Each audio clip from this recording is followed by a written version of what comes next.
Hi guys, welcome to Babli explains. तो guys, कल वाले जो एपिसोड्स आएंगे ना, उसमें होगा प्रपोजल जो आतिश मिर्जान को प्रपोज करता है। So stay tuned and subscribe कर लो मेरे चैनल को, ताकि वो वाले एपिसोड्स आप मिस ना कर दो। तो ना कमरा बहुत ज़्यादा ठंडा हो गया होता है, तो मिर्जान को ना ठंड लग रही होती है, तो आतिश उठाकर ना अपना कोट उसके ऊपर दे देता है। तो मिर्जान उससे पूछती है कि तुम्हें ठंड नहीं लग रही क्या? तो वो बोलता है कि नहीं, तुम मेरे बारे में फ़िक्र मत करो, मेरे से ज़्यादा तुम्हें ज़रूरत है इस चीज़ की। तो वो बोलती है कि हाँ, मुझे पता है, मैं बचपन से इस चीज़ से सफ़र कर रही हूँ।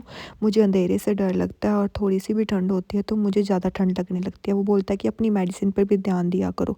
तुम मेडिसिन पर भी ध्यान नहीं दे रही। वो बोलती है कि ऑफ कोर्स मैं देती हूँ, और मुझे लाइफ ने फ़ोर्स कर दिया है कि मैं अपनी मेडिसिन पर डिपेंड हो जाऊँ। तो वो बोलता है कि मुझे पता है कि तुम बहुत सारी डिफ़िकल्ट चीज़ों में से निकली हो, but still you have to take care of yourself. तो मरजाना बहुत ज़्यादा इमोशनल हो जाती है।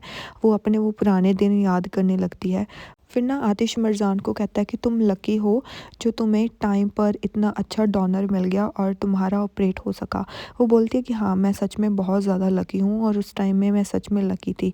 और मैं खुद भी बहुत ज़्यादा सरप्राइज़ थी जब मैंने सुना था कि मैं किसी और की किडनी अपने शरीर में लेकर घूम रही हूँ। उस टाइम तो मुझे पता ही नहीं था कि किडनी होती क्या है। मैं सबसे ये पूछ रही थी कि वो किडनी के बिना वो दूसरा आदमी क्या करेगा, बिकॉज़ उस टाइम मैं बच्ची थी और मुझे पता ही नहीं था कि ऐसी चीज़ें कैसे काम करती हैं। और उन डॉक्टर ने तो मुझे ये भी बताया था कि इसका रिस्क कंटिन्यू रहेगा। और ये सुनते ही ना आतिश के तो होश उड़ जाते हैं। वो बोलता है कि तुम्हें ना अपनी केयर करनी चाहिए और अपना ध्यान रखा करो। वो बोलती है कि हाँ, रिस्क तो हमेशा ही वहाँ पर रहेगा, पर मैं उस आदमी को और या फिर औरत जिसने भी मुझे किडनी दी थी, मैं उसको थैंक यू कहना चाहती हूँ कि उसने मेरी लाइफ बचाई। आज अगर मैं यहाँ पर हूँ तो सिर्फ मैं उनकी वजह से हूँ। फिर ना वो कहती है कि और तुम्हें पता है क्या, जिसने मुझे किडनी दी और मुझे पता ही नहीं कि मुझे वो किडनी किसने दी थी। वो बोलता है कि ये तो बहुत ज़्यादा स्ट्रेंज है। कि वो बोलती कि हाँ, मुझे भी नहीं पता कि जिसने मेरी जान बचाई, मुझे उसका नाम तक नहीं पता। वो बोलता है कि अगर तुम चाहती हो तो मैं तुम्हारी हेल्प कर सकता हूँ उस आदमी को ढूंढने के लिए। वो बोलती है कि नहीं, तुम नहीं कर सकते। मुझे याद है कि जिसने भी वो ट्रांसप्लांट हुआ था ना, उस जिस आदमी ने मुझे किडनी दी थी, उसकी डेथ हो चुकी है। और ये सुनते ही ना आतिश भी अपसेट हो जाता है। गाइस, मुझे लगता है ना आतिश की बहन की किडनी मरजान को दी गई थी शायद। तो जब मरजान के बारे में आतिश को पता चलेगा कि उसकी बहन की किडनी मरजान को दी है, तो मतलब आतिश का क्या हाल होगा guys. I am so worried about it.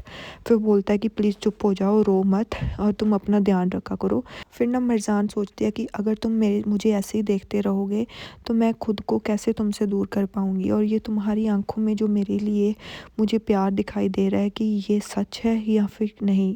मुझे तुम्हारी आंखों में क्या दिख रहा है, और ये जो दिख रहा है क्या ये सच है? फिर वो बोलती है कि ओ माय गॉड, हम ऐसी बातों में लग गए, हमारा काम तो बहुत ज़्यादा पेंडिंग है। तो वो ना जल्दी से अपने आंसू पूंछने लग जाता है, और उसको ना फिर से ठंड लग रही होती है। तो आतिश ना जल्दी से उसके हाथ पकड़ लेता है, और उसके ना हाथ बहुत ज़्यादा ठंडे होते हैं। तो वो उसके हाथ पकड़ कर बोलता है कि तुम्हारे हाथ तो बहुत ज़्यादा ठंडे हैं, तुम्हें पक्का ठंड लग रही होगी। तो मरजान कहती है नहीं नहीं, मैं ठीक हूँ। फिर ना आतिश उसके हाथों पर ना फूके मारने लग जाता है, कि ताकि उसके हाथ थोड़े गर्म हो जाएं। और ये देखकर ना मरजान स्माइल करने लगती है, और आतिश भी उसको देखकर स्माइल करने लगता है। तो मरजान ना उसको देखती रहती है कॉन्टीन्यूसली, और आतिश भी। फिर ना आतिश उसे कहता है कि तुम्हें कुछ ज़्यादा ठंड तो नहीं लग रही? अगर ठंड लग रही है तो हम बाहर जाकर गाड़ी में बैठ सकते हैं, वहाँ पर हीटर ऑन होगा। वो हाथ छुड़वा लेती है, बोलती है कि नहीं नहीं, मैं ठीक हूँ, चलो काम करते हैं। वैसे भी हम काम जल्दी कंप्लीट करके देना है, वरना हम कल तक काम नहीं पूरा कर पाएंगे। तो आतिश कहता है कि तुम इस चीज़ की टेंशन मत लो, हम काम जल्द से जल्द पूरा कर लेंगे, इस चीज़ के बारे में मत सोचो। तो फिर ना आतिश उसकी तरफ देखता रहता है और स्माइल करता रहता है, और मरजान और आतिश दोनों काम करने लग जाते हैं। फिर सीन शिफ्ट होता है। ये असली की माँ ना अपने रूम में होती है और अपना ना सामान वगैरह चेक कर रही होती है, और जैसे ही वो अपना लाइक नेकलेस वाला खोलती है ना बॉक्स, तो उसमें नेकलेस नहीं होता। ये नेकलेस ना मरजान की माँ ने चुरा लिया था। वो बोलती है कि ये नेकलेस कहाँ गया? फिर ना वो हर जगह पे ढूंढती है, और वो उसे नेकलेस नहीं मिलता, और मरजान की माँ ना वो नेकलेस बेचकर शॉपिंग कराई यार वो भी मस्त बंदी है। फिर ना मरजान आतिश को कहती है कि बैटरी तो बिल्कुल डेड होने वाली है, मेरे लैपटॉप की बैटरी तो बिल्कुल मरने ही वाली है, अब तुम्हारी लैपटॉप की क्या हाल है। तो जैसे वो देखती है ना तो आतिश के लैपटॉप की बैटरी भी बिल्कुल ख़त्म होने ही वाली होती है। वो बोलती है कि अब हम क्या करेंगे, अगर हमने कल तक प्रोजेक्ट नहीं बनाया तो प्रोजेक्ट हमारे हाथ से निकल जाएगा। और वो ना पिज़्ज़ा खाने लग जाती है और फिर वही पिज़्ज़ा आतिश के मुंह में भी डाल देती है और आतिश ना फिर एक बाइट ले लेता है और मरजान ना काम पर फोकस करती रहती है पर उसको नहीं पता होता।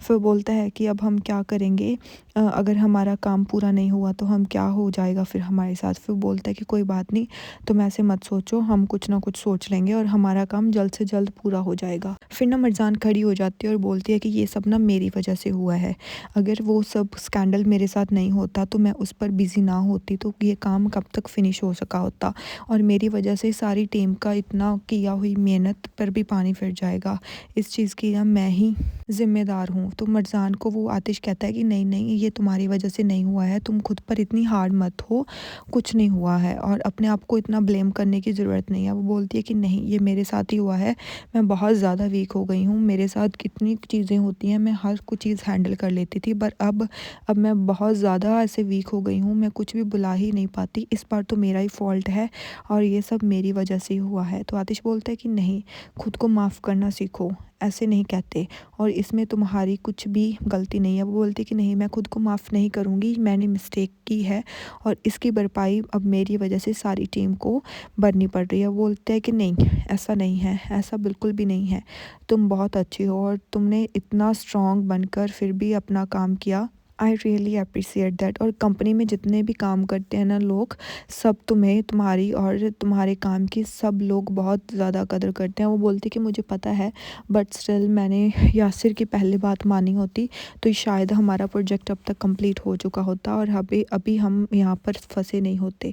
तो आतिश ना उसके फेस पर हाथ रख लेता और उसके लिप्स पर उंगली रख कर बोलता है कि चुप हो जाओ, ऐसा मत बोलो, तुम्हारी इसमें कोई भी गलती नहीं है, अगर आज हमारा प्रोजेक्ट कंप्लीट नहीं हुआ तो कोई बात नहीं, हम कल तक भी कर लेंगे, पर हम कल तक कुछ ना कुछ सोच ही लेंगे और तुम्हें इस बारे में चिंता करने की बिल्कुल भी ज़रूरत नहीं है, समझ लगी। और वो ना मरजान को पकड़ लेता है। फिर वो बोलती है अपने मन में ही कि मैं इस दुनिया में, जब तुम मेरे साथ होते हो, मैं इस दुनिया में अकेला फील क्यों नहीं करती, मुझे तुम्हारे साथ आते ही मुझे क्या हो जाता है और मैं तुम्हारे साथ ही क्यों रहना चाहती हूँ, मेरे दिल में तुम एक अजनबी से ज़्यादा क्यों हो, और ये कैसे हो सकता है कि तुम मेरे दिल में अभी आ रहे हो। फिर ना मरजान उसकी तरफ देखती रहती है। फिर वो बोलता है कि मरजान, मैं तुमसे कुछ बात करना चाहता हूँ। वो बोलती है कि क्या बात करनी है और तुम मुझे ऐसे क्यों देख रहे हो। वो बोलता है कि कैसे, मैं कैसे देख रहा हूँ तुम्हें। फिर वो बोलती है कि जस्ट लाइक दैट, जैसे तुम देख रहे हो। तो फिर वो बोलता है कि हाँ, मुझे ना कुछ कुछ तुम्हें कहना है, बिकॉज़ आए। तो फिर बोलती है कि हाँ, क्या, what do you want to say. फिर बोलता है कि मैं ये कहना चाहता था तुमसे। वो बोलता है कि क्या। तभी ना यासिर आ जाता है, गेट ओपन कर देता है और इनका मोमेंट ख़राब हो जाता है। भाई वो मसा तो आई लव यू बोलने लगा था, बोल लेने देता। फिर बोलता है कि पिज़्ज़ा खा लो पिज़्ज़ा, और मेरी तो भूख से ना जान निकल रही थी और मैं आप लोगों के लिए भी पिज़्ज़ा लेकर आया हूँ, पिज़्ज़ा खा लो। वो बोलता है कि जल्दी से खा लो वरना ठंडा हो जाएगा। तो आतिश उसकी तरफ देखता है और बोलता है कि Yasir just get out from here. वो बोलता है कि फिर क्या हुआ, मैंने नॉक नहीं किया। वो बोलता है कि प्लीज़ यहाँ से चले जाओ। और यहीं पर ये एपिसोड ख़त्म हो जाता है और आतिश और मरजान एक दूसरे को देखते रहते हैं। और कल आएगा guys proposal episode. So please मेरे चैनल को सब्सक्राइब कर लो अगर आपने सब्सक्राइब नहीं किया है तो। तब तक के लिए बाय बाय।